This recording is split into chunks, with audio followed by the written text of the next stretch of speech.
नाज़रीन अस्सलाम वालेकुम। आज बिलाखिर फैसल वाडा साहब ने सुप्रीम कोर्ट के अंदर जाकर गैर मशरूत माफ़ी मांग ली और बड़े जनाब आजिज़ाना मिजाज में जाकर ये फ़ाइज़ ईसा साहब के सामने पेश हुए और इनके साथ जो है वो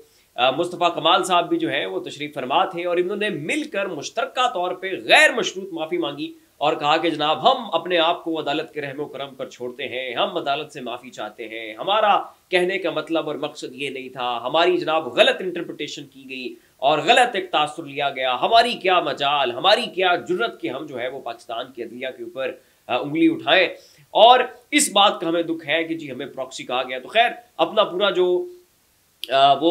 इनकी जो स्पीच थी वो फैसल वाडा साहब ने फैसल साहब के सामने जाके पेश की और वहाँ पर फ़ाइज़ ईसा ने बड़े तहम्मुल के साथ, बड़ी मोहब्बत के साथ, बड़ी इज़्ज़त के साथ जो है वो फैसल वाडा साहब को सुना, समझा और फिर जो है जनाब उस मामले के ऊपर अपनी सफाई भी पेश की। ये भी कहा कि जी अब आपके खिलाफ ये जो तौहीन अदालत की कार्रवाई है इसको मज़ीद आगे नहीं बढ़ाया जाएगा और आपको माफ़ी दी जाती है जनाब इस केस को जो है इस मामले के ऊपर आके वाइंड अप कर दिया जाएगा। लेकिन उन्हें पाकिस्तान के जो प्राइवेट मीडिया है उसके ऊपर बहुत गुस्सा था कि क्यों फैसल वाडा की प्रेस कॉन्फ्रेंस जो है वो 30-35 मिनट की लगातार लाइव दिखाई जाती रही, क्यों मुस्तफ़ा कमाल की प्रेस कॉन्फ्रेंस जो है वो आपने लाइव दिखाई, क्यों आप जो है इन मामलात को नशर करते हैं, लोगों की पगड़ियां उछालते हैं, आपने अदलिया का वक़ार मजरू करके रख दिया है, आपने अदलिया की साख को बहुत बुरी तरह से मुतासर कर दिया और इन मीडिया मालकान की जनाब अब एहतसाब होना चाहिए। और वहाँ पे जो जियो न्यूज़ के डायरेक्टर थे उनको बुला के उन्होंने बड़े सख्त किस्म के उनके साथ आर्ग्यूमेंट किए, क्वेश्चनिंग की, उनको बाकायदा तौर पर मोक किया और जितनी उसकी हद तक कर सकते थे वो जनाब फ़ाइज़ साहब ने वहाँ पे की। और उसके बाद और कुछ मीडिया के जो है नुमाइंदगान थे उनको बुलाया गया, उनकी तफ्तीश की कि क्यों जो है आपने इस प्रेस कॉन्फ्रेंस को लाइव चलाया गया था। अभी प्रेस कॉन्फ्रेंस हुई थी इस्लामाबाद हाई कोर्ट के जजेस के खिलाफ और इस्लामाबाद हाई कोर्ट के जो जजेस हैं उनका नैरेटिव है पाकिस्तान की इस्टेब्लिशमेंट के खिलाफ। उन्होंने तनकीद की थी कि पाकिस्तान की इस्टेब्लिशमेंट जो है वो हमें हरास कर रही है, कैसे हमें धमकियां दी जा रही हैं, कैसे हमें डराया जा रहा है, कैसे हमारे रिश्तेदारों को उठाकर बिजली के झटके दिए जाते हैं, कैसे वो पूरी जुल्म की जो पूरी दास्तान है वो उन्होंने लेटर की सूरत में सुप्रीम जुडिशल काउंसिल को लिखी थी। उसके बाद बाबर सत्तार साहब जो है उन्होंने ऑडियो लीक्स के केस में फिर पाकिस्तान की इस्टेब्लिशमेंट की मंजी जो है वो ठोकर रख दी थी और ये मामला जो है वो फिर ज़बान ज़द-ए-आम हुआ। तो बुनियादी तौर पर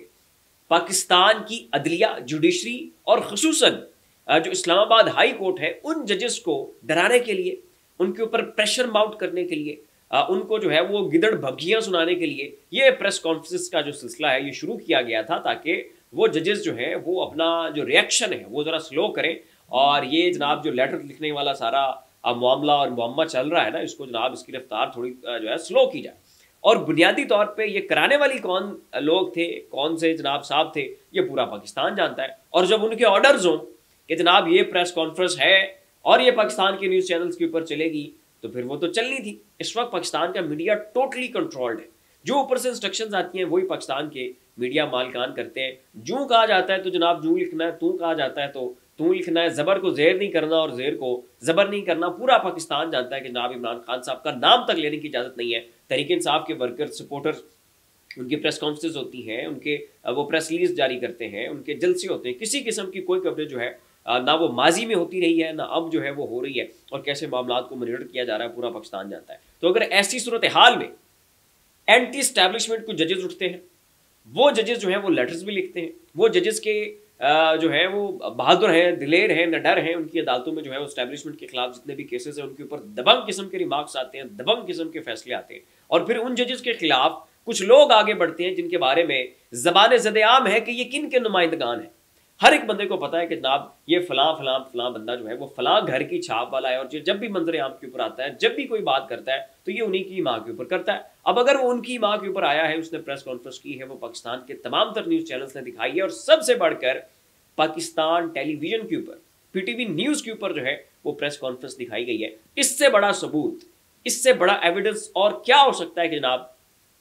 और इससे ज़्यादा बेहतर अंदाज से आप कैसे पता कर सकते हैं कि ये प्रेस कॉन्फ्रेंस करवाने वाला कौन था, किसके कहने के ऊपर चली। तो पाकिस्तान की मीडिया की तो इतनी जुर्रत ही कोई नहीं कि ये रेजिस्ट कर सकें या अपनी मर्जी से कोई भी फैसला जो है वो ले सकें। तो खैर पाकिस्तान की मीडिया ने वो प्रेस कॉन्फ्रेंस दिखाई जिसके कहने के ऊपर की गई, पूरा पाकिस्तान जो है वो जानता है। तो अब जनाब फ़ाइज़ ईसा साहब मतलब उनसे अब ये मामला छुपा होगा, उन्हें नहीं पता होगा कि किसने प्रेस कॉन्फ्रेंस करवाई, क्यों हुई, क्या कॉन्टेक्स्ट है, क्या पर्सपेक्टिव है, क्यों ये प्रेशर माउंट करने की कोशिश की गई थी। तो खैर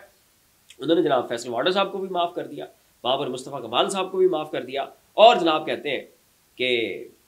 ये जो जनाब आपके मीडिया मालकान हैं, इनकी ऐसी की तैसी और ये और वो, तो जनाब ये पगड़ियाँ उछालते हैं, तो उनके खिलाफ पूरा जो है वो केस बिल्ड कर दिया गया है। अगली खबर नाज़रीन ये है कि इमरान खान साहब जो है अब चूँकि तोशा खाना जो है उसमें इमरान खान साहब बाइज़ा तौर पर बरी, साइफर केस में बाइज़ा तौर पर बरी, इद्दत निकाह केस जो है ये बहुत जल्द आपको उड़ता हुआ दिखाई देगा। ये अभी अफजल मजोका साहब थोड़ी हेर फेर कर गए हैं, अब ये इस्लामाबाद हाई कोर्ट में जाएगा, तो वहाँ तो इम्कान ही कोई नहीं कि ये केस टिक जाए, वहाँ भी इसे हर सूरत उड़ना होगा और उसके बाद जो है वो खान साहब की रिहाई हो जाएगी। अब चूँकि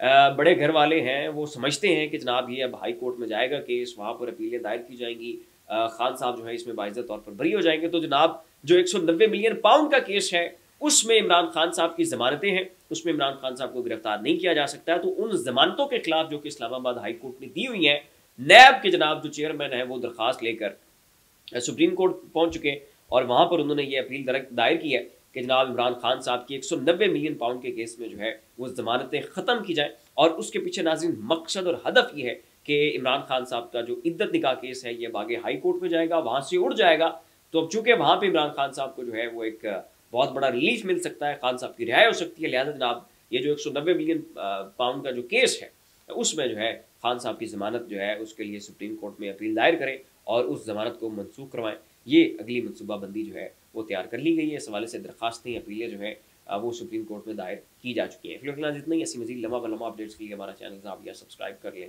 शुक्रिया।